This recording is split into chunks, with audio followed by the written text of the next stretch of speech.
So I have a lot of people who ask me questions like, what good are mosquitoes? What good are cockroaches? And my answer to them is, yeah, well, they ask the same question about us.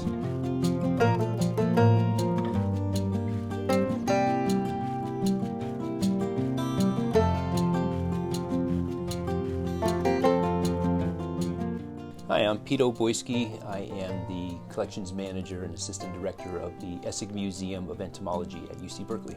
In the summertime, it is hard to find a lot of insects because it is so dry, but there are a lot of butterflies that are out, but they're kind of easy to miss. They're kind of brownish in color when they're flying by. A lot of them will land on the ground. They blend in fairly well, and so as you're walking a path or a trail, you might not even see them until you're really close and they flutter off, and then, what was that?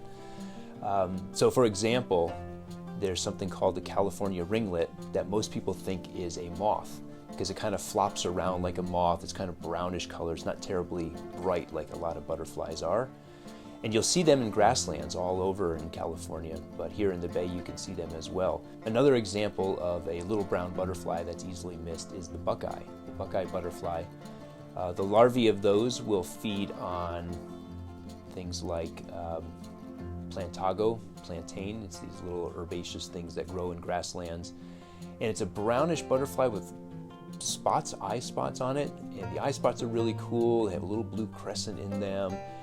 And it's really easy to miss this because if it's sitting on the ground, you won't even see it. It blends in very well until you walk by it. Here in the Berkeley Hills, there are some Sarah orange tip butterflies that I always enjoy seeing those because you don't see them down here in the town, so you have to walk up to the hills to see those. A number of other butterflies as well you can find up in the hills, including the gorgon butterfly and some other blues. And some really neat butterflies here in the hills. In California, there are a number of butterflies that have been listed as endangered, mostly because they've lost their habitat. It's been converted into developments or golf courses. So we have a number of species that are very rare here. And a good place to see some of those is over in San Bruno, in the San Bruno Hills.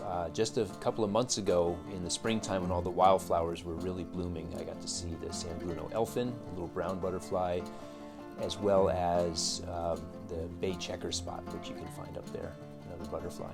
The Entomology Museum here, along with most of the other natural history museums, are not open to the public. So we do have a few events each year. Darwin's birthday on February 12th, people come visit us. Cal Day in April is always our biggest one. And then Homecoming in the fall, we also do an open house. So there's not a lot of opportunity to come in and see the collections, but right now in the San Francisco airport, in the International Terminal, we have a big exhibit going on through New Year. So as people are coming back to campus in the fall and traveling home in the winter, pop by the International Terminal and see the insect display we have going on there.